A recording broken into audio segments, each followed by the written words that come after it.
നമസ്കാരം. പ്രധാന വാർത്തകൾ.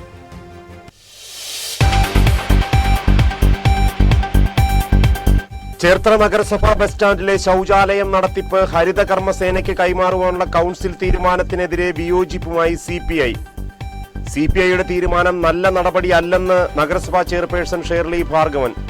അതേസമയം ഹരിത കർമ്മസേനയ്ക്കൊപ്പം തന്നെയാണ് തങ്ങളെന്നും നിലവിലുള്ള അജണ്ട നടപടിക്രമങ്ങൾ പാലിക്കാതെയുള്ളതാണെന്ന് സിപിഐ കൌൺസിലറും ചേർത്തല നഗരസഭാ വൈസ് ചെയർമാനായ TS അജയകുമാർ. ആലപ്പുഴ നഗരസഭയിലെ സ്മാർട്ട് സംവിധാനത്തിൽ തീർപ്പാക്കാത്ത ഫയലുകൾ കെട്ടിക്കിടക്കുന്നതായ ആരോപണം. BJP പ്രവർത്തകർ നഗരസഭാ ഓഫീസിലേക്ക് മാർച്ച് നടത്തി. മാർച്ചിൽ നേരിയ തോതിൽ സംഘർഷം. നിയമാനുസൃതമായ ശമ്പള വർധനവ് നടപ്പിലാക്കണമെന്ന ആവശ്യം. ആലപ്പുഴ ജില്ലാ പ്രൈവറ്റ് ബസ് തൊഴിലാളികൾ ജൂൺ 16 സൂചനാ പണിമുടക്ക് നടത്തുന്നു. 26 മുതൽ അനിശ്ചിതകാല സമരത്തിലേക്ക്. സംസ്ഥാന സർക്കാരിന്റെ വിജ്ഞാന കേരളം പദ്ധതിയുടെ ഭാഗമായുള്ള മൈക്രോ തൊഴിൽ മേള ജൂൺ 14 ശനിയാഴ്ച ചേർത്തലയിൽ നടക്കുന്നു. ഒരുക്കങ്ങളെല്ലാം പൂർത്തിയായതായി നഗരസഭാ ചെയർപേഴ്സൺ ഷേർലി ഭാർഗവൻ.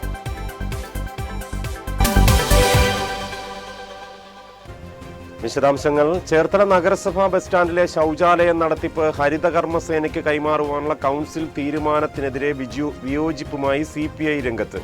CPIയുടെ തീരുമാനം നല്ല നടപടിയല്ലെന്ന് നഗരസഭാ ചെയർപേഴ്സൺ ഷേർലി ഭാർഗവൻ KMCN വാർത്തയോട് പറഞ്ഞു. കഴിഞ്ഞ ദിവസം ഹരിതകർമ്മസേനയുടെ നടത്തിപ്പുമായി ബന്ധപ്പെട്ട് ചില വിഷയങ്ങൾ കൗൺസിലിൽ ഉണ്ടായിട്ടുണ്ടായിരുന്നു. ആ വിഷയം എന്ന് പറയുന്നത്, നമ്മളെ സംബന്ധിച്ച് 68 സ്ത്രീകളാണ് ഹരിതകർമ്മസേനയിൽ അംഗങ്ങളായിരിക്കുന്നത്. ഈ 68 സ്ത്രീകളുടെ ഉന്നമനത്തിന് വേണ്ടിയിട്ടാണ് നമ്മൾ ഈ ഹരിതകർമ്മസേനയെ ഇത്രയും പ്രൊട്ടക്റ്റ് ചെയ്ത് തന്നെ മുന്നോട്ട് പോകുന്നത്. അവരെ സംബന്ധിച്ച് അവർക്കൊരു ദിവസത്തെ വേതനം 500 രൂപയെങ്കിലും ആക്കി കൊടുക്കണം എന്നുള്ളതായിട്ടുള്ള നഗരസഭയുടെ ദൃഢമായ ഒരു നിശ്ചയത്തിൻ്റെ അടിസ്ഥാനത്തിൽ നമ്മുടെ പ്രൈവറ്റ് ബസ് സ്റ്റാൻഡിൽ ടോയ്ലറ്റുകൾ കൂടി അവരെ ഏൽപ്പിച്ചിട്ടുണ്ടായിരുന്നു. പക്ഷേ ഇത്തവണ ആ ലേലത്തിൽ അവർ പങ്കെടുക്കാതിരുന്നതിൻ്റെ അടിസ്ഥാനത്തിൽ വേറൊരു പാർട്ടി അത് ലേലത്തിലെടുക്കുകയും വളരെ തുച്ഛമായ പൈസയ്ക്കാണ് അദ്ദേഹം അത് ലേലത്തിൽ പിടിക്കുന്നത്. അങ്ങനെ ഇരിക്കുമ്പോഴാണ് ഹരിതകർമ്മസേനക്കാർ അതൊരു ചെറിയൊരു വിഷയമാക്കി ആരോഗ്യ സ്റ്റാൻഡിംഗ് കമ്മിറ്റിയിലേക്ക് വരികയും ആരോഗ്യ സ്റ്റാൻഡിംഗ് കമ്മിറ്റി അതിനെ എതിർത്തുകൊണ്ട് അവർക്ക് തന്നെ കൊടുക്കണം എന്നുള്ളതായിട്ടുള്ള ഒരു തീരുമാനം വരികയും ചെയ്തു. അങ്ങനെ അത് കൗൺസിലിൽ വരികയും കൗൺസിൽ അത് ഏകകണ്ഠമായിട്ട് പോകണം എന്നുള്ള ഉദ്ദേശത്തോടു കൂടി തന്നെ ആ അജണ്ട നമ്മൾ വെച്ചു. കൗൺസിൽ അതിനെപ്പറ്റി ചർച്ചകളെല്ലാം വരുമ്പോഴാണ് CPIയുടേതായിട്ടുള്ള ഒരു ചെറിയൊരു ഉടക്ക് അവിടെ വരുന്നത്. അതായത് അവർക്ക് കൊടുക്കാനായിട്ട് പറ്റത്തില്ല, ഞങ്ങൾക്ക് വിയോജനം ഉണ്ട് എന്നുള്ള ധാരണയിൽ അവർ വിയോജനക്കുറിപ്പ് പിറ്റേ ദിവസം, അന്നത്തെ ദിവസം കൊടുത്തില്ല, പിറ്റേ ദിവസം കൊണ്ടുവന്ന് ഇവിടെ കൊടുക്കുകയാണ് ചെയ്തത്. പക്ഷെ അത് ചെയ്തത് ശരിയാണോ എന്ന് ചോദിച്ചു കഴിഞ്ഞാൽ ആർക്കും അതിനോട് യാതൊരു യോജിപ്പുമില്ല. എതിർക്കേണ്ടതായിട്ടുള്ള ആൾക്കാരെ സംബന്ധിച്ച് പറയുമ്പോൾ ഇവിടുത്തെ കോൺഗ്രസ്സുകാർ എതിർക്കണം, BJPക്കാർ എതിർക്കണം. അവരാരും എതിർക്കാതെ നമ്മുടെ ഭരണകക്ഷികളായിട്ടുള്ള ആൾക്കാർ തന്നെ എതിർത്തതിൽ നമ്മൾക്ക് വളരെ മാനസിക ബുദ്ധിമുട്ടുണ്ട്. തീർച്ചയായിട്ടും അതൊരു നല്ല നടപടി ആയിരുന്നില്ല എന്നുള്ള ഒരു അഭിപ്രായമാണ് എന്നെ സംബന്ധിച്ച് പറയാനുള്ളത്. ഹരിതകർമ്മസേനയുടെ നടത്തിപ്പുമായി ബന്ധപ്പെട്ട ചില വിഷയങ്ങൾ കഴിഞ്ഞ ദിവസം കൗൺസിലിൽ ഉന്നയിച്ചിരുന്നു. ബസ് സ്റ്റാൻഡിലെ ശൌചാലയം നഗരസഭയിലെ ഹരിതകർമ്മസേനയാണ് നടത്തി വന്നിരുന്നത്.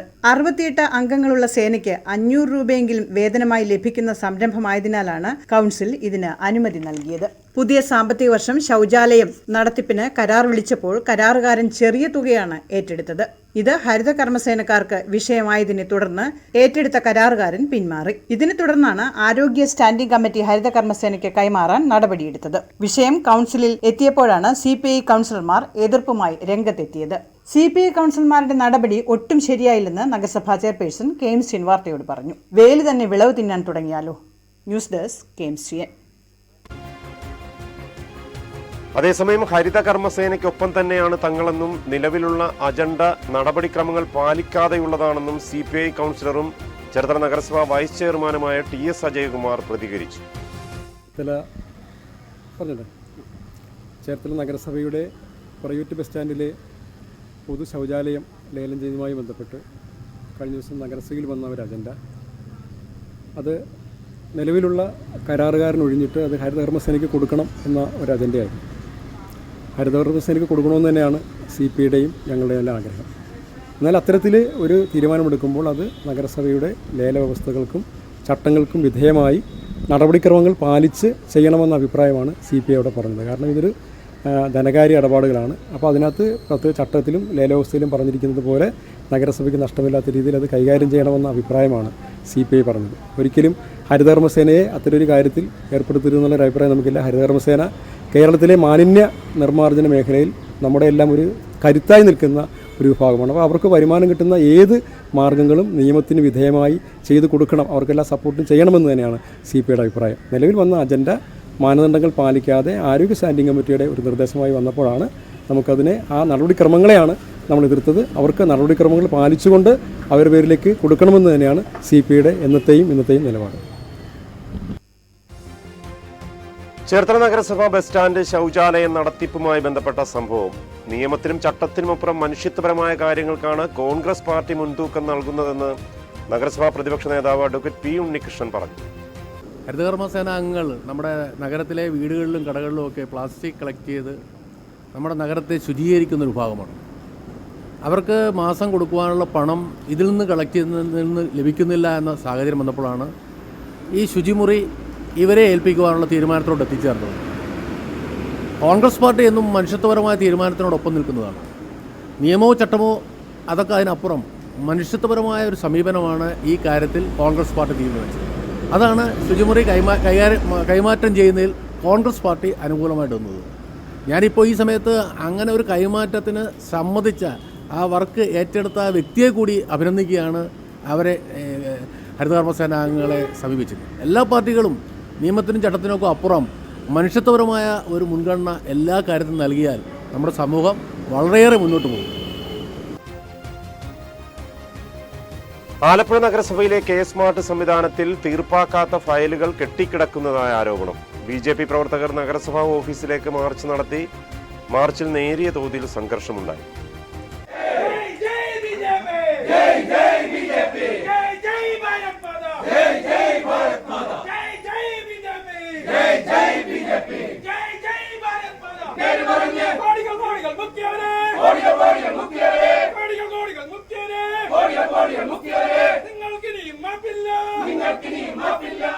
ആലപ്പുഴ നഗരസഭയിൽ K-സ്മാർട്ട് സംവിധാനത്തിൽ ഏകദേശം 8000 ഫയലുകൾ തീർപ്പാക്കാതെ കിടക്കുന്നതായി തദ്ദേശ വിജിലൻസ് ഓഫീസർ നടത്തിയ പരിശോധനയിൽ കണ്ടെത്തിയിട്ടുണ്ടെന്ന് BJP ആരോപിച്ചു. നഗരസഭയുടെ കെടുകാര്യസ്ഥതയിൽ പ്രതിഷേധിച്ച് ചെയർപേഴ്സൺ മുനിസിപ്പാലിറ്റിയിൽ വിളിച്ച യോഗസ്ഥലത്തേക്ക് BJP പ്രവർത്തകർ മാർച്ച് നടത്തി. നഗരസഭയ്ക്ക് ഉള്ളിൽ കയറാൻ നോക്കിയ BJP പ്രവർത്തകരെ പോലീസ് അറസ്റ്റ് ചെയ്തു നീക്കി. തുടർന്ന് നടന്ന സമരം ജില്ലാ പ്രസിഡന്റ് PK ബിനോയ് ഉദ്ഘാടനം ചെയ്തു.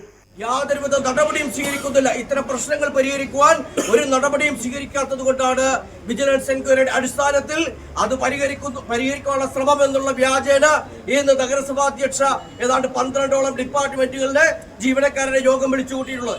ഇതൊരു പ്രഹസനം മാത്രമാണ്. ഇത് വിജിലൻസ് പിടികൂടിയപ്പോൾ കണ്ണിൽ പൊടിയിടുന്നതിന് വേണ്ടിയിട്ട്, ഈ നാട്ടിലെ ജനങ്ങളെ കണ്ണിൽ പൊടിയിടുന്നതിന് വേണ്ടിയിട്ട് സ്വീകരിച്ചിട്ടുള്ള നടപടി മാത്രമാണ്. ഈ പ്രശ്നത്തിലാണ്, അതുകൊണ്ടാണ് ഭാരതീയ ജനതാ പാർട്ടി വളരെ ഗൗരവമേറിയ വിഷയമെന്നുള്ളതിൽ ഈ നഗരസഭാ പരിധിയിലുള്ള ഏതാണ്ട് 10,000-ഓളം ആളുകൾ ഇവിടെ അപേക്ഷകൾ സമർപ്പിച്ചിട്ടുണ്ട്.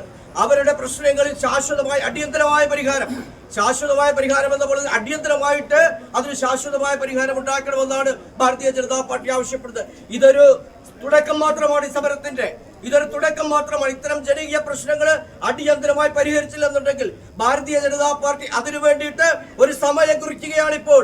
ആ സമയപരിധിയും കഴിഞ്ഞാൽ വളരെ ശക്തമായിട്ടുള്ള തീഷ്ണമായിട്ടുള്ള പോലീസിനെ ഉപയോഗിച്ച് പോലും തടയാൻ പറ്റാത്ത വിധത്തിലുള്ള ജനകീയ സമരവുമായിട്ട് ഭാരതീയ ജനതാ പാർട്ടി ഇവിടെ കടന്നു വരുമെന്ന്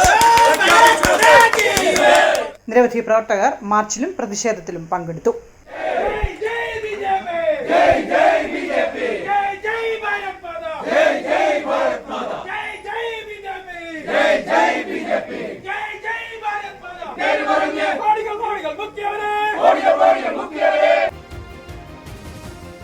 നിയമാനുസൃതമായ ശമ്പള വർധനവ് നടപ്പിലാക്കണമെന്ന ആവശ്യം. ആലപ്പുഴ ജില്ലാ പ്രൈവറ്റ് ബസ് തൊഴിലാളികൾ ജൂൺ 16 സൂചനാ പണിമുടക്ക് നടത്തുന്നു. 26 മുതൽ അനിശ്ചിതകാല സമരവും ആരംഭിക്കും. ആലപ്പുഴ ജില്ലയിലെ പ്രൈവറ്റ് ബസ് തൊഴിലാളികൾക്ക് നിയമാനുസൃതമായ ശമ്പള വർധനവ് ലഭിക്കുന്നില്ല എന്നാരോപിച്ചാണ് സംയുക്ത സമരസമിതിയുടെ നേതൃത്വത്തിൽ ജൂൺ 16 സൂചനാ പണിമുടക്ക് നടത്തുന്നത്. ജൂൺ 26 മുതൽ അനിശ്ചിതകാല പണിമുടക്കിലേക്ക് കടക്കുമെന്ന് district motor workers union CITU Ambalappuzha taluk secretary Sajeev പറഞ്ഞു. 2022 കളക്ടറുടെ സാന്നിധ്യത്തിൽ നടന്ന ചർച്ചയിൽ അന്നെടുത്ത തീരുമാനം 1 വർഷം കഴിയുമ്പോൾ ന്യായമായ രീതിയിൽ ശമ്പളം വർദ്ധിപ്പിക്കുക, ഒരു ബസ്സിൽ 3 തൊഴിലാളികളെ നിശ്ചയിക്കുക. എന്നാൽ ഈ തീരുമാനങ്ങൾ അട്ടിമറിക്കുന്ന സമീപനമാണ് തൊഴിൽ ഉടമകളുടെ ഭാഗത്തുണ്ടായിട്ടുള്ളത്. എന്നാൽ 2.5 വർഷക്കാലമായിട്ടും ഈ തീരുമാനം നടപ്പിലാക്കാത്ത ഘട്ടത്തിൽ CITUവിന്റെ നേതൃത്വത്തിൽ ജില്ലാ ലേബർ ഓഫീസർക്ക് ഡിമാൻഡ് നോട്ടീസ് നൽകുകയും അതിന്റെ അടിസ്ഥാനത്തിൽ ജില്ലാ ലേബർ ഓഫീസർ വിളിച്ചു ചേർത്ത കോൺഫറൻസിൽ 9 കോൺഫറൻസുകൾ ഇതിനോടകം ചേർന്നു. എന്നാൽ ആദ്യത്തെ ഘട്ടത്തിലെ പല കോൺഫറൻസുകളും പങ്കെടുക്കാൻ പോലും ബസ് ഉടമകൾ തയ്യാറായിട്ടില്ല. എന്നാൽ അതിനുശേഷം നടന്ന ഈ 9 കോൺഫറൻസിന് ശേഷവും ഈ പ്രശ്നം, തൊഴിലാളികളുടെ ന്യായമായ ആവശ്യം രമ്യമായി പരിഹരിക്കാൻ ബസ് ഉടമകൾ തയ്യാറാകാത്ത ഘട്ടത്തിലാണ് സംയുക്ത സമരസമിതിയുടെ നേതൃത്വത്തിൽ തൊഴിലാളികൾ പണിമുടക്കിലേക്ക് നീങ്ങുന്നത്. CITU, AITUC, BMS, SDTU എന്നീ യൂണിയനുകളാണ് സമരത്തിൽ പങ്കെടുക്കുന്നത്. അതേസമയം ആലപ്പുഴയിൽ നടത്തുവാനിരിക്കുന്ന ബസ് തൊഴിലാളികളുടെ സമരം അനവസരത്തിലുള്ളതാണെന്ന് കേരള ബസ് ട്രാൻസ്പോർട്ട് അസോസിയേഷൻ പറഞ്ഞു.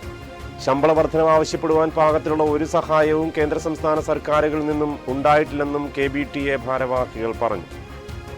ആലപ്പുഴ ജില്ലയിൽ മാത്രം സ്വകാര്യ ബസ് തൊഴിലാളികൾ ശമ്പള വർധനവ് ആവശ്യപ്പെട്ട് ജൂൺ 16 സൂചനയായും 26 അനിശ്ചിതമായും പ്രഖ്യാപിച്ചിരിക്കുന്ന പണിമുടക്ക് സമരം അനവസരത്തിലാണെന്ന് കേരള ബസ് ട്രാൻസ്പോർട്ട് അസോസിയേഷൻ ജില്ലാ പ്രസിഡന്റ് PJ കുര്യൻ പറഞ്ഞു. ആലപ്പുഴ ജില്ലയിലെ സ്വകാര്യ ബസ് തൊഴിലാളികളുടെ യൂണിയനുകൾ എല്ലാവരും കൂടെ ചേർന്ന് ഈ മാസം, അതായത് ജൂൺ മാസം 16 തീയതി സൂചനാ പണിമുടക്കും അതിനുശേഷം 26 മുതൽ അനിശ്ചിതകാല പണിമുടക്കും നടത്തുമെന്ന് പ്രഖ്യാപിച്ചിരിക്കുകയാണ്.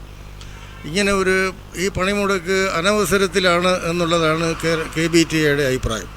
കാര്യം മറ്റൊന്നും കൊണ്ടല്ല, ആലപ്പുഴയെ സംബന്ധിച്ചിടത്തോളം നോക്കുമ്പോഴത്തേക്ക് ഈ സംസ്ഥാനത്ത് ഏറ്റവും കുറഞ്ഞ ദൂരം, ഏറ്റവും കുറഞ്ഞ ടിക്കറ്റ് നിരക്കിൽ സർവീസ് നടത്തുന്ന സ്ഥലം ആലപ്പുഴയാണ്. അപ്പോൾ അതിൽ നിന്നറിയാമല്ലോ ഇതിൽ നിന്നുള്ള വരുമാനം എന്താകും എന്നുള്ള കാര്യം കൃത്യമായിട്ട് സാധാരണക്കാരൻ അറിയാവുന്ന കാര്യമാണ്. അപ്പോൾ ഇതെല്ലാം വെച്ചുകൊണ്ടുള്ള ഒരു ശമ്പള പരിഷ്കരണം ഏതാനും വർഷങ്ങൾക്ക് മുമ്പ് നടപ്പിലാക്കിയിട്ടുണ്ട്. അതിൻ്റെ കാലാവധി തീരാറാകുന്നതേ ഉള്ളൂ. അത് മാത്രമല്ല, ഇപ്പോഴത്തെ ഈ സാഹചര്യത്തിലെന്ന് പറയുന്നത് ആലപ്പുഴയെ സംബന്ധിച്ചിടത്തോളം ഇങ്ങനൊരു പണിമുടക്ക് അനാവശ്യം തന്നെയാണ്. കാരണം ഈ ആലപ്പുഴ മാത്രമാണ് ഈ സമരം നിലനിൽക്കുന്നത്. സംസ്ഥാനത്തെ ഏറ്റവും കുറഞ്ഞ ദൂരം, ഏറ്റവും കുറഞ്ഞ ടിക്കറ്റിൽ സർവീസ് നടത്തി വരുന്നത് ആലപ്പുഴയിലാണ്. ശമ്പള വർധനവ് ആവശ്യപ്പെടാൻ പാകത്തിലുള്ള ഒരു സഹായവും കേന്ദ്ര സംസ്ഥാന സർക്കാരുകളിൽ നിന്നും ഉണ്ടായിട്ടില്ല. വിദ്യാർത്ഥി കൺസെഷൻ നിരക്ക് പോലും അരനൂറ്റാണ്ടിന് മുമ്പുള്ളതാണ് തുടരുന്നത്. ടൗണിൽ റോഡ് വികസനവും പരിഷ്കാരങ്ങളും സൃഷ്ടിച്ചിരിക്കുന്ന റൂട്ട് മാറ്റം വഴി ഏറെ ദൂരം ഓടേണ്ടി വരുന്നതുമെല്ലാം സ്വകാര്യ ബസ് മേഖലയ്ക്ക് പ്രതികൂലമാണ്. പുതിയ സാഹചര്യം വിലയിരുത്താൻ 3 മാസമെങ്കിലും വേണ്ടിവരും. അതുകൂടി പരിശോധിച്ചതിന് ശേഷം ചർച്ചയാകാമെന്നും KBTA അഭിപ്രായപ്പെട്ടു. സമരത്തിൽ നിന്നും പിന്മാറണമെന്നും യോഗം അഭ്യർത്ഥിച്ചു. ഇവിടുത്തെ വരവിന് ആനുപാതികമായിട്ടുള്ള ശമ്പള നിരക്കാണ് ഇപ്പം നിലനിൽക്കുന്നത്. ഇനി എന്തെങ്കിലും ഉണ്ടെങ്കിൽ ഞങ്ങളൊരു 3 മാസം സമയം ആവശ്യപ്പെട്ടിട്ടുണ്ട്. അത് വേറൊന്നിനുമല്ല, ഇപ്പോൾ ഈ ജില്ലാ കോടതി പാലം പൊളിക്കുമ്പോഴുണ്ടാകുന്ന ബുദ്ധിമുട്ട്, ഒരുപാട് ചുറ്റിക്കറങ്ങിയൊക്കെ ഓടേണ്ടി വരും. സാധാരണ ഓടുന്നതിലും 4-5 കിലോമീറ്റർ കൂടുതൽ ഓടണം. അപ്പോൾ സമയവ്യത്യാസം വരും. ആ സമയവ്യത്യാസം കൊണ്ട് ചിലപ്പോൾ ട്രിപ്പ് മുടങ്ങേണ്ടി വരും. ട്രിപ്പ് മുടങ്ങുമ്പോഴത്തേക്ക് ആദായം കുറയും. ഇതിനിടയ്ക്ക് ഇങ്ങനൊരു സാഹചര്യം വരുന്നത് സർക്കാർ ഭാഗത്തു നിന്ന് ഞങ്ങൾ പല നിർദ്ദേശങ്ങളും പുതിയ റൂട്ടിന് വേണ്ടി പറഞ്ഞിട്ട് അതൊന്നും അനുവദിക്കാനും അംഗീകരിക്കാനും ഗവൺമെൻറ് ഭാഗത്തു നിന്നും PWയുടെ ഭാഗത്തു നിന്നും ഒരു നടപടി ഉണ്ടായിട്ടില്ലാത്തതും ഈ സ്വകാര്യ ബസ്സുകളെ സംബന്ധിച്ചിടത്തോളം ആലപ്പുഴയിൽ വളരെ ദുഃഖകരമായ പ്രശ്നങ്ങളാണ്.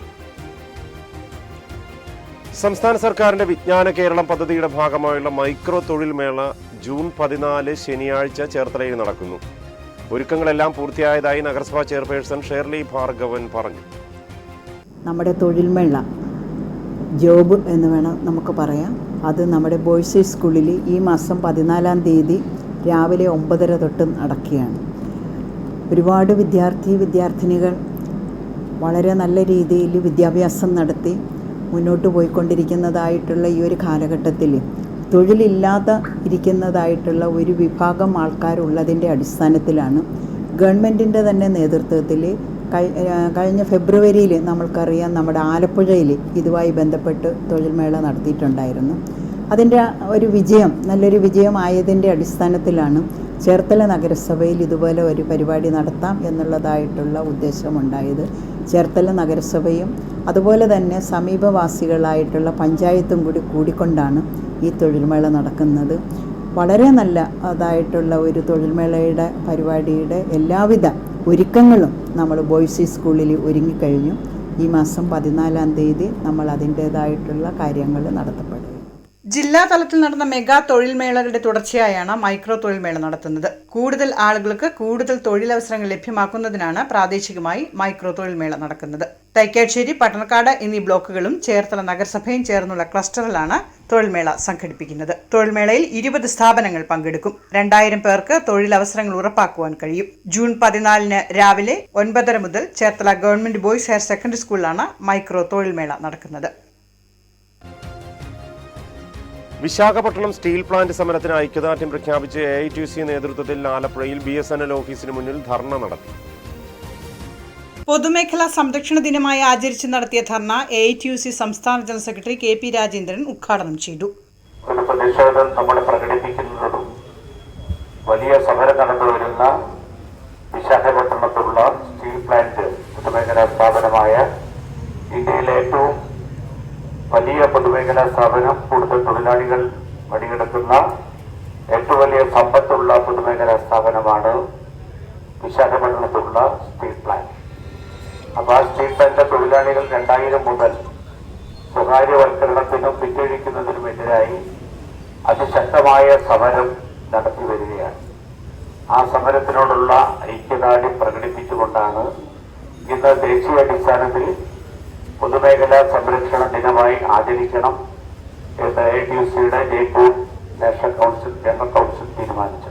ആയിരക്കണക്കിന് തൊഴിലാളികൾ അവിടെ പണിയെടുക്കുകയാണ്. സ്ഥിരം തൊഴിലാളികൾ, കരാറടിസ്ഥാനത്തിൽ തൊഴിലെടുക്കുന്നവർ, മറ്റു പല അനുബന്ധ തൊഴിലുകളുമായി ഏതാണ്ട് 10,000-കണക്കിന് മൂല തൊഴിലാളികൾ പണിയെടുക്കുന്ന ഇന്ത്യയിലെ ഏറ്റവും വലിയ സ്റ്റീൽ പ്ലാന്റാണ്. അത് രാജ്യത്തിന്റെ ഏറ്റവും വലിയ പൊതുസമ്പത്താണ്. ആ സ്റ്റീൽ പ്ലാന്റാണ് BJPയുടെ ഗവൺമെന്റ്, ശ്രീ നരേന്ദ്രമോദിയുടെ നേതൃത്വത്തിലുള്ള കേന്ദ്ര സർക്കാർ പൊതുമേഖല വിറ്റഴിക്കണം, സ്വകാര്യവൽക്കരിക്കണം എന്ന ആ ഗവൺമെന്റിന്റെ തീരുമാനത്തിന്റെ അടിസ്ഥാനത്തിലാണ് ഓരോ നടപടികൾ എടുത്തു വരുന്നത്. തൊഴിലാളികളെ കേന്ദ്ര സർക്കാർ കൂട്ടക്കശാപ്പ് ചെയ്യുകയാണെന്ന് KP രാജേന്ദ്രൻ പറഞ്ഞു. പൊതുമേഖലയെ വിറ്റഴിക്കാനും സ്വകാര്യവൽക്കരണം നടപ്പാക്കാനുമാണ് കേന്ദ്ര സർക്കാർ തീരുമാനം. സ്റ്റീൽ പ്ലാന്റിന്റെ കോടിക്കണക്കിന് രൂപയുടെ സമ്പത്ത് കോർപ്പറേറ്റ് കമ്പനികളുടെ കൈകളിലേക്ക് പോവുകയാണെന്നും അദ്ദേഹം പറഞ്ഞു. AITUC സംസ്ഥാന വൈസ് പ്രസിഡന്റ് വിജയൻ പുതുശ്ശേരി അധ്യക്ഷനായി. ദേശീയ secretary R Prasad, PP Murali, DP Madhu, A Shobha, R Anilkumar തുടങ്ങിയവർ സംസാരിച്ചു. വൈക്കത്തെ കായിക മേഖലയുടെ ഉന്നമനത്തിനായി നിർമ്മിച്ച മൾട്ടി സ്പോർട്സ് ടർഫിന്റെ പ്രവർത്തനം ആരംഭിച്ചു. വൈക്കം ആയുർവേദ ആശുപത്രിക്ക് സമീപം 15,000 സ്ക്വയർ ഫീറ്റ് വിസ്തൃതിയിലാണ് ഫിഫ നിഷ്കർഷിക്കുന്ന മാനദണ്ഡങ്ങൾ പാലിച്ചുകൊണ്ടുള്ള ടർഫ് നിർമ്മിച്ചത്.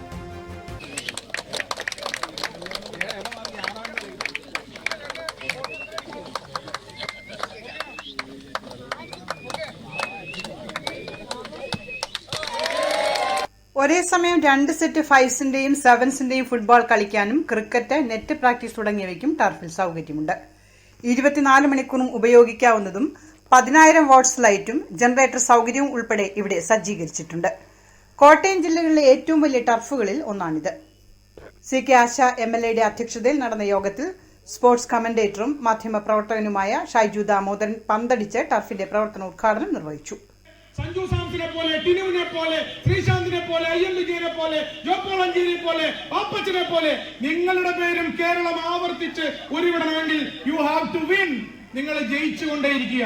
അങ്ങനെ വിജയങ്ങളിൽ നിന്നും വിജയങ്ങളിലേക്ക് പോകാനുള്ള അടിത്തറമാകാൻ ഈ ടർഫിനും ഇവിടുത്തെ പരിശീലന സൗകര്യങ്ങൾക്കും സാധിക്കട്ടെ എന്ന് ഞാൻ പ്രാർത്ഥിക്കുന്നു. പിന്നെ ലഹരിയെ കുറിച്ച് വളരെ നല്ല പോയിന്റാണ് MLA സൂചിപ്പിച്ചത്. ഇപ്പൊ കഴിഞ്ഞ ഞായറാഴ്ച രാത്രി ഞാൻ ഉറങ്ങിയിട്ടില്ല. നിങ്ങളിൽ എത്ര പേർ ഉറങ്ങിയെന്ന് എനിക്കറിയില്ല. കാരണം എന്റെ ലഹരി എന്ന് പറയുന്നത് ഫുട്ബോളും ക്രിക്കറ്റും ടെന്നീസും ഷട്ടിൽ ബാഡ്മിന്റണും അത്ലറ്റിക്സും എല്ലാം ചേർന്ന കായിക മത്സരങ്ങളാണ്. സ്പോർട്സ് ആണ് ലഹരി. ആ പോയിന്റാണ് MLA കൃത്യമായി ചൂണ്ടിക്കാണിച്ചത്. ലഹരി എന്ന് പറയുന്നത് നമ്മളാണ് തീരുമാനിക്കേണ്ടത്. നമ്മുടെ ലഹരി എന്താണ്? എന്റെ ലഹരി ക്രിക്കറ്റാണ്, എന്റെ ലഹരി ഫുട്ബോളാണ്, എന്റെ ലഹരി സ്പോർട്സ് ആണ്, എന്റെ ലഹരി അത്ലറ്റിക്സ് ആണ്. നമ്മളാണ് തീരുമാനിക്കേണ്ടത്. നഗരസഭാ chairperson Preetha Rajesh, vice chairman PT Subhash, നഗരസഭാ കൌൺസിലർമാരായ S Haridasan Nair, Ashokan Vellaveli, Sachidanandan Potti, Vaikom town Jamaat president Husair Baqavi, NP Laujan, M Abu, Ahammed Kabeer, H Rashid Mon, advocate A Manaf തുടങ്ങിയവരും പങ്കെടുത്തു. ഗവൺമെന്റിലൂടെയും ഗവൺമെന്റ് സംവിധാനത്തിലൂടെയും സ്വകാര്യ സംരംഭങ്ങളിലൂടെയും സാധ്യമാകുന്നത് അതാണ് എന്നുള്ളത് കൊണ്ട് തന്നെ ഈ ഒരു പ്രദേശം വൈക്കത്തിന്റെ പട്ടണം വിട്ട് അല്പം ഇങ്ങ് മാറി നമ്മുടെ വളരെ സാധാരണക്കാരൊക്കെ താമസിക്കുന്ന ഒരു പ്രദേശമാണ്. ഇവിടെ പറഞ്ഞിരുന്നു വളരെ വെള്ളക്കെട്ടൊക്കെ ആയിട്ടുള്ള ഒരു സ്ഥലമാണ് ഇതിനുവേണ്ടി ഇതിന്റെ സംരംഭകർ കണ്ടെത്തിയതെങ്കിലും വളരെ മനോഹരമായിട്ടാണ്. എത്ര വലിയ, എനിക്ക് തോന്നുന്നു 18-ലെ പോലൊരു വെള്ളം. റിസർവ് ബാങ്ക് ഓഫ് ഇന്ത്യയും ആലപ്പുഴ ജില്ലാ പോലീസും സംയുക്തമായി ജില്ലയിലെ സീനിയർ പോലീസ് ഓഫീസേഴ്സിന് വേണ്ടി ശില്പശാല സംഘടിപ്പിച്ചു. കയർബോർഡ് കൺവെൻഷൻ ഹാളിലാണ് പരിപാടി നടന്നത്. ഡിവൈഎസ്പി സന്തോഷ് അധ്യക്ഷത വഹിച്ച ചടങ്ങിൽ ജില്ലാ പോലീസ് മേധാവി മോഹനചന്ദ്രൻ IPS ശില്പശാല ഉദ്ഘാടനം ചെയ്തു. There is a good knowledge among the public about this offense, and I think that there is around 30-40% there is the reporting of cases has been brought on. Of course, the most striking thing is that the volume of that amount. Actually, we used to have around 2 crores and 3 crores and 1 crore like that. It has now diminished to around 20, around 1 lakh or 1.5 lakhs and like that. Online സാമ്പത്തിക കുറ്റകൃത്യങ്ങൾക്കെതിരെ ശക്തമായ നടപടി എന്ന വിഷയത്തിലായിരുന്നു ശില്പശാല. Reserve bank of India chief general manager മുഖ്യ പ്രഭാഷണം നടത്തി. Kuthiyathode POCSO കേസിലെ പ്രതിയായ മദ്രസാധ്യാപകൻ പോലീസിന്റെ പിടിയിലായി. പാലക്കാട് നിന്നാണ് ഇയാൾ പിടിയിലായത്. കുത്തിയതോട് പോലീസ് സ്റ്റേഷനിൽ രജിസ്റ്റർ ചെയ്ത 10 വയസ്സുകാരനെ പീഡിപ്പിച്ച് കടന്നുകളഞ്ഞ മദ്രസ അധ്യാപകനാണ് പാലക്കാട് വെച്ച് പോലീസ് പിടിയിലായത്. കുത്തിയതോട് പോലീസ് സ്റ്റേഷൻ പരിധിയിലെ മദ്രസയിൽ അധ്യാപകനായിരിക്കെയാണ് പാലക്കാട് കുമാരനെല്ലൂർ മൊഴിയാത്ത് വീട്ടിൽ ഉമ്മർ മതപഠനത്തിന് വന്ന 10 വയസ്സുള്ള ആൺകുട്ടിയെ പീഡനത്തിന് ഇരയാക്കി കടന്നുകളഞ്ഞത്. പാലക്കാട് തൃത്താല പോലീസ് സ്റ്റേഷനിൽ 2023 രജിസ്റ്റർ ചെയ്ത പ്രായപൂർത്തിയാകാത്ത കുട്ടിയെ ലൈംഗിക പീഡനത്തിന് ഇരയാക്കിയ കേസിൽ ഇയാൾ റിമാൻഡിൽ കഴിഞ്ഞിട്ടുണ്ട്. Cherthala assistant superintendent of police Harish Jain IPSന്റെ നേതൃത്വത്തിൽ Kuthiyathodu CI Ajay Mohan, sub inspector Rajeev, assistant police sub inspector Ajithakumari, civil police ഓഫീസർമാരായ വൈശാഖൻ, രാജിത്ത്, മനീഷ് കെ ദാസ്, രഞ്ജിത്ത്, രജീഷ് എന്നിവരുടെ അന്വേഷണത്തിനൊടുവിലാണ് പ്രതി പോലീസ് പിടിയിലായത്. ചേർത്തല കോടതിയിൽ ഹാജരാക്കിയ പ്രതിയെ റിമാൻഡ് ചെയ്തു. ആലപ്പുഴയിൽ MDMAയുമായി 2 യുവാക്കൾ പിടിയിലായി. കണ്ണൂർ സ്വദേശികളായ ആബിദ് ഇക്ബാൽ, മുഹമ്മദ് ഫർഹാൻ എന്നിവരാണ് ആലപ്പുഴ നോർത്ത് പോലീസിന്റെ പിടിയിലായത്. ബാംഗ്ലൂരിൽ സ്ഥിരതാമസമാക്കിയ കണ്ണൂർ സ്വദേശി ആബിദ് ഇക്ബാൽ ആവശ്യക്കാർക്ക് MDMA എത്തിച്ചു കൊടുക്കുന്ന പ്രധാന കണ്ണികളിൽ ഒരാളാണെന്നും ഇയാൾ സമാന കേസിൽ വിദേശത്ത് ജയിലിൽ കഴിഞ്ഞിരുന്നതാണെന്നും കേസിലെ അന്വേഷണ ഉദ്യോഗസ്ഥനായ north police inspector MK Rajesh അറിയിച്ചു. ആബിദിന്റെ സുഹൃത്തും സഹായിയുമായ കണ്ണൂർ താഴെച്ചൊവ്വയിൽ മുഹമ്മദ് ഫർഹാൻ നാട്ടിൽ MDMA കടത്തുമായി ബന്ധപ്പെട്ട് ആബിദിന്റെ പ്രധാന സഹായിയായി പ്രവർത്തിച്ചു വരുന്നയാളാണ്. കഴിഞ്ഞ ദിവസം MDMAയുമായി ആലപ്പുഴയിൽ പിടിയിലായ ദമ്പതികളായ സിയ സഞ്ജുമോൾ എന്നിവർക്ക് MDMA നൽകിയത് ഇവരാണ്. ഈ കേസുമായി ബന്ധപ്പെട്ട സംസ്ഥാനത്തിനകത്തും പുറത്തുമായി നടത്തിയ അന്വേഷണത്തിനൊടുവിലാണ് പ്രതികളിൽ ഒരാളെ ബാംഗ്ലൂരിൽ നിന്നും മറ്റേയാളെ കണ്ണൂരിൽ നിന്നും അറസ്റ്റ് ചെയ്തത്. Alappuzha DYSP Madhubabu, north inspector MK Rajesh, SI Krishnalal, SI Sajeev, SCPO Gireesh, SCPO Vinukrishnan, Harish എന്നിവരടങ്ങിയ സംഘമാണ് പ്രതികളെ അറസ്റ്റ് ചെയ്തത്. കോടതിയിൽ ഹാജരാക്കിയ ഇരുവരെയും റിമാൻഡ് ചെയ്തു. കേസിൽ ഇതുവരെ 4 പേരെ അറസ്റ്റ് ചെയ്തിട്ടുണ്ടെന്നും കൂടുതൽ പ്രതികൾ ഉണ്ടോ എന്ന് അന്വേഷിച്ചു വരികയാണെന്നും പോലീസ് അറിയിച്ചു. Kerala state cooperative inspectors and auditors അസോസിയേഷന്റെ ആഭിമുഖ്യത്തിൽ ആലപ്പുഴയിൽ സഹകരണ ശില്പശാല സംഘടിപ്പിച്ചു. സംഘടന തയ്യാറാക്കിയ സഹകാരിക്കൊരു വഴികാട്ടി എന്ന മാർഗരേഖ ശില്പശാലയിൽ പ്രകാശനം ചെയ്തു. ആലപ്പുഴ YMCA ഹാളിൽ നടന്ന ശില്പശാല DCC president advocate B Babu Prasad ഉദ്ഘാടനം ചെയ്തു. ലേമാന്മാരാവുണ്ടാകാം, നല്ല വിദ്യാഭ്യാസമുള്ളവരുണ്ടാകാം, പ്രൊഫഷണൽ വിദ്യാഭ്യാസമുള്ളവർ, പക്ഷെ എന്നാലും അടിസ്ഥാനപരമായി ഭരണസമിതിയിലേക്ക് വരുന്നവരെന്ന് പറയുന്നത് മനുഷ്യരാണ്. മനുഷ്യന്റെ എല്ലാ തരത്തിലുള്ള ശക്തി ദൗർബല്യങ്ങളും ഉള്ളവരാണ് ഈ ഭരണസമിതിയുടെ നേതൃത്വത്തിലേക്ക് വരുന്നത് എന്നുള്ളത് കൊണ്ടാകാം പൂർവ്വസൂരികൾ നമ്മുടെ ഈ സഹകരണ നിയമങ്ങൾ ഒക്കെ ഉണ്ടാക്കിയ ഫ്രെയിം ചെയ്ത പൂർവ്വസൂരികൾ അവര് ഇത് പരിശോധന എല്ലാ കാലത്തും കൺകറന്റായി പരിശോധനയ്ക്ക് വിധേയമാക്കാനുള്ള ഒരു വലിയ ശക്തവും അതുപോലെ തന്നെ പ്രൊഫഷണലുമായ ഒരു സംവിധാനം വേണമെന്ന് തീരുമാനിച്ചത്. അത് സംസ്ഥാന സർക്കാരിന്റെ സഹകരണ വകുപ്പിന് വർത്തമാനകാലത്ത് CBI വരെ വന്ന് നമ്മുടെ സംസ്ഥാനത്തെ ചില സഹകരണ ബാങ്കുകളിൽ കുറ്റപത്രം സമർപ്പിച്ചപ്പോൾ അതിലേറ്റവും പ്രധാനപ്പെട്ട നമ്മൾ ഒരിക്കലും വിശ്വസിക്കാത്ത ചില രാഷ്ട്രീയ വ്യക്തിത്വങ്ങളൊക്കെ പ്രതികളാവുകയും ഒക്കെ ചെയ്ത സംഭവങ്ങൾ ഉണ്ടെങ്കിലും ഇന്നും കേരളത്തിന്റെ കാസർഗോഡ് മുതൽ പാറശാല വരെയുള്ള പ്രദേശങ്ങളിലെ നമ്മുടെ സഹകരണ സ്ഥാപനങ്ങൾ അത് വലിയ തരത്തിലുള്ള അപജയങ്ങളില്ലാതെ അതിൻ്റെ സുതാര്യതയ്ക്ക് ഒരു പരിക്ക് പറ്റാതെ വിശ്വാസത എന്ന് പറയുന്നത് നിലനിർത്തിക്കൊണ്ട് മുന്നോട്ട് പോകാൻ കഴിയുന്നതിൻ്റെ ഒരു പ്രധാനപ്പെട്ട സൈന്യം എന്ന് പറയുന്നത് ഇത് പരിശോധകരായിട്ടുള്ള ഇൻസ്പെക്ടേഴ്സ് ആൻഡ് ഓഡിറ്റേഴ്സ് എന്ന് പറയുന്ന ആ സംവിധാനം തന്നെയാണ്. അസോസിയേഷൻ സംസ്ഥാന ജനറൽ സെക്രട്ടറി UM ഷാജി അധ്യക്ഷത വഹിച്ചു. MV ശശികുമാർ മോഡറേറ്ററായി. മുൻ സംസ്ഥാന പ്രസിഡന്റ് KR രാജേഷ് കുമാർ വിഷയാവതരണം നടത്തി. CK Shaji Mohan, KR Rajendra Prasad, B Velayudhan Thampi, Biju Eerikkal, Youth Congress ജില്ലാ പ്രസിഡന്റ് ഡോക്ടർ MP പ്രവീൺ, മുൻ block Congress president VN Ajayan, Mannar Manmadhan, Binu Kavungal, Jilesh Sree, Shailaja TM, Susheela, NR Vinod Kumar, Arun Sivanandan തുടങ്ങിയവർ പങ്കെടുത്തു. സഹകരണ സംഘം പ്രസിഡന്റുമാരെയും ഭരണസമിതി അംഗങ്ങളെയും ജീവനക്കാരെയും പങ്കെടുപ്പിച്ചാണ് ശില്പശാല സംഘടിപ്പിച്ചത്. പ്രധാന വാർത്തകൾ വീണ്ടും.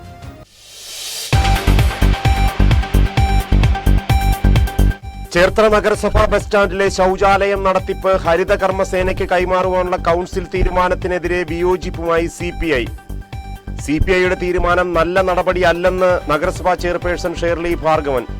അതേസമയം ഹരിത കർമ്മസേനയ്ക്കൊപ്പം തന്നെയാണ് തങ്ങളെന്നും നിലവിലുള്ള അജണ്ട നടപടിക്രമങ്ങൾ പാലിക്കാതെയുള്ളതാണെന്ന് CPI കൗൺസിലറും ചേർത്തല നഗരസഭാ വൈസ് ചെയർമാനായ TS അജയകുമാർ. ആലപ്പുഴ നഗരസഭയിലെ സ്മാർട്ട് സംവിധാനത്തിൽ തീർപ്പാക്കാത്ത ഫയലുകൾ കെട്ടിക്കിടക്കുന്നതായ ആരോപണം. BJP പ്രവർത്തകർ നഗരസഭാ ഓഫീസിലേക്ക് മാർച്ച് നടത്തി. മാർച്ചിൽ നേരിയ തോതിൽ സംഘർഷം. നിയമാനുസൃതമായ ശമ്പള വർധനവ് നടപ്പിലാക്കണമെന്ന ആവശ്യം. ആലപ്പുഴ ജില്ലാ പ്രൈവറ്റ് ബസ് തൊഴിലാളികൾ ജൂൺ 16 സൂചനാ പണിമുടക്ക് നടത്തുന്നു. 26 മുതൽ അനിശ്ചിതകാല സമരത്തിലേക്ക്. സംസ്ഥാന സർക്കാരിന്റെ വിജ്ഞാന കേരളം പദ്ധതിയുടെ ഭാഗമായുള്ള മൈക്രോ തൊഴിൽ മേള ജൂൺ 14 ശനിയാഴ്ച ചേർത്തലയിൽ നടക്കുന്നു. ഒരുക്കങ്ങളെല്ലാം പൂർത്തിയായതായി നഗരസഭാ ചെയർപേഴ്സൺ ഷേർലി ഭാർഗവൻ.